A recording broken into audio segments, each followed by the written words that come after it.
Pag di mo moboto sa 2025, maningil siya. Maulawan ko kang speaker si Mamieda Sir Ponyong nagibutangan pag sente sa tingog diri pag abot sa eleksyon mapildi hapunta 180,000 plus ang populasyon sa Santo Tomas. 500 lang mo karon initial nga mga leaders ang atong gitagaan. Naunahon na to ang mga leader. Imao ni atong saligan pag-abot sa eleksyon. Saro po kita makonsensya.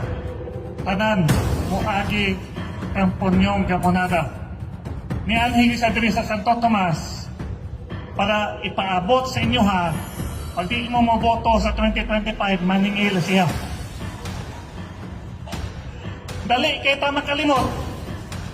Mihatag tag 5 billion, matag tuig, 15 billion sa akong first term, gikambyo ko ninyong manok.